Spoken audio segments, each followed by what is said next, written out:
Supreme court bar association और Pakistan bar council ने मौजूदा चीफ इलेक्शन कमिश्नर पर एतराज़ उठा दिया।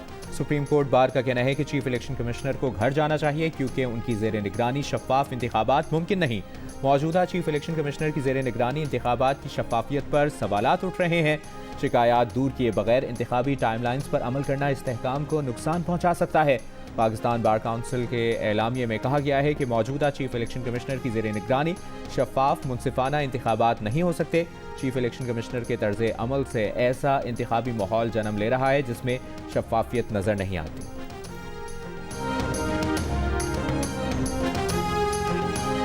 सुप्रीम कोर्ट का हल्का बंदियों के खिलाफ केसेस को आम इंतखाबात के बाद सुनने का फैसला। एक बार फिर दो टोक अल्फाज में वाजे कर दिया कि इंतखाबात में किसी सूरत ताखीर कबूल नहीं करेंगे।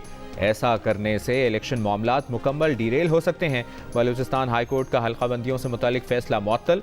सुप्रीम कोर्ट ने रिमार्क्स दिए, हल्कों के नक्शे देखने का काम हाई कोर्ट का नहीं बल्कि इलेक्शन कमीशन का है। आम इंतखाबात के बाद हल्का बंदियों से मुतालिक अपीलें दोबारा सुनेंगे।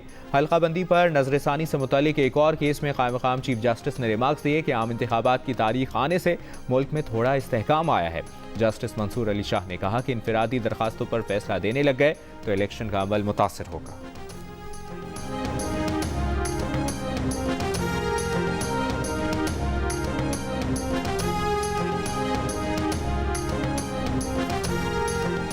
निगरान वज़ीर आज़म अनवारुल हक काकड़ ने कहा है कि इलेक्शन साफ शफाफ होंगे, इलेक्शन कमीशन इलेक्शन कराएगा। निगरान हुकूमत पर दाग लगने की बात मुनासिब नहीं। सियासी जमातों का बयानिया सच हो सकता है और नहीं भी, फैसला आवाम को करने दें। जिन्हें लेवल प्लेइंग फील्ड मिली वो कौन सा दाग लेकर गए। बलूचिस्तान में धांधली से मुतालिक सवालात पर अनवारुल हक काकड़ ने कहा कि बलूचिस्तान के हर हल्के में मजबूत उम्मीदवार वाज़ेह हैं। कोई ऐसी चीज़ नहीं होगी नई जमात बन जाए और 25 से 30 सीटें लें।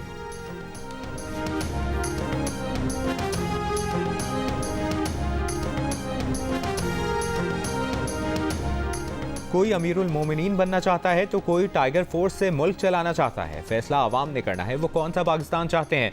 मैं चाहता हूँ रिवायती सियासत को दफन करें और मुल्क को नई समत में लेकर जाएं। चेयरमैन पीपल्स पार्टी बिलावल भुट्टो जरदारी का लाहौर हाई कोर्ट बार से खिताब। कहा, आज फिर मुल्क में इंतकाम और तकसीम की सियासत नजर आ रही है।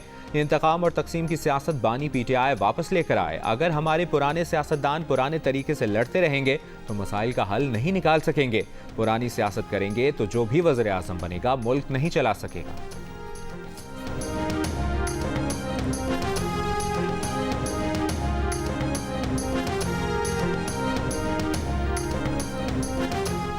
आम इंतखाबात के लिए कागजात नामजदगी का इजरा शुरू। मुल्क भर के RO दफातर में पब्लिक नोटिस लगा दिए गए।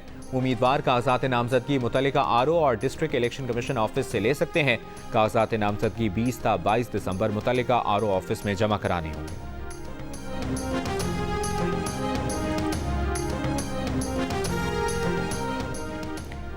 बानी PTI और फवाद चौधरी पर आज भी फर्द जुर्म आयद ना हो सकी। इलेक्शन कमीशन ने तौहीन इलेक्शन कमीशन की समाअत 27 दिसंबर तक मुलतवी कर दी। इलेक्शन कमीशन के 4 रुकनी बेंच ने अडियाला जेल में समाअत की। बानी PTI के वकील शुएब शाहीन की अदम मौजूदगी पर गुज़श्ता समाअत पर फर्द जुर्म आयद नहीं हुई थी।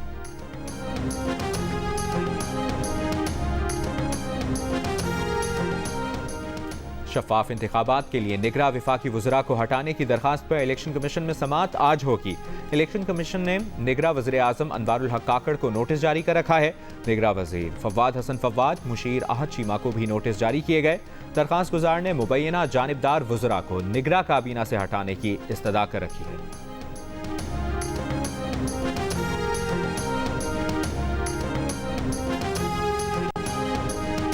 बानी PTI ने साइफर केस को इस्लामाबाद हाई कोर्ट में चैलेंज कर दिया। दरखास्त में इस्तदा की गई कि साइफर केस में अब तक की कार्रवाई गैर कानूनी करार देकर बानी PTI को बरी किया जाए। 23 नवंबर से अब तक ट्रायल कोर्ट की कार्रवाई गैर कानूनी, इंसाफ के तकाज़ों के मुनाफी है। बानी PTI के खिलाफ जेर समाअत साइफर केस FIR और पुलिस रिपोर्ट की बुनियाद पर चलाया जा रहा है।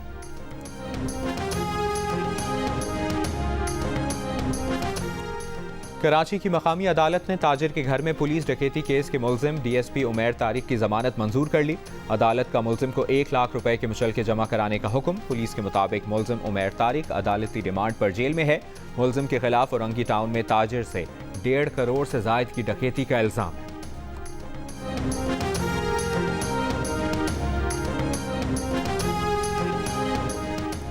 मुस्लिम लीग नून के पार्लिमानी बोर्ड का 13वां इजलास की सदारत कायद मुस्लिम लीग नून नवाज शरीफ और पार्टी सदर शहबाज शरीफ कर रहे हैं। इजलास में आज फैसलाबाद डिवीजन से उम्मीदवारों का इंतखाब किया जाएगा। पार्लिमानी बोर्ड फैसलाबाद डिवीजन से पार्टी टिकट के लिए 150 से ज्यादा दरखास्तों पर गौर करेगा।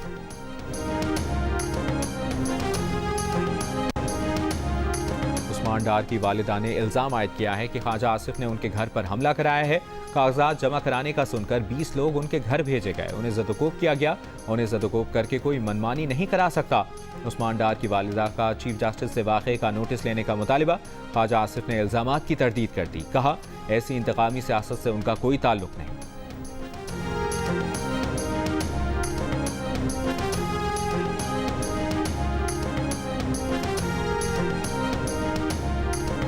पाकिस्तान स्टॉक एक्सचेंज में शदीद मंदी का रुझान देखा जा रहा है। कारोबार के दौरान 100 इंडेक्स में 1870 पॉइंट्स की कमी देखी गई। 100 इंडेक्स 63,333 की सतह पर आ गया है। सिंध के सरकारी स्कूलों के फर्नीचर की खरीदारी में बेकायदगियों का इंकशाफ। हुकूमत का गुज़श्ता 3 साल में फर्नीचर की खरीदारी की तहकीकात शुरू। महकमा स्कूल एजुकेशन की सरबराही में 4 रुकनी तहकीकाती कमेटी तश्कील। दस्तावेजात के मुताबिक सरकारी स्कूलों के लिए 1 अरब 84 करोड़ 78 लाख 54 हज़ार रुपए का फर्नीचर खरीदा गया। सेकेंडरी स्कूलों के लिए 58 करोड़ 36 लाख 76 हज़ार और प्राइमरी स्कूलों के लिए 1 अरब 26 करोड़ 41 लाख 78 हज़ार रुपए का फर्नीचर खरीदा गया।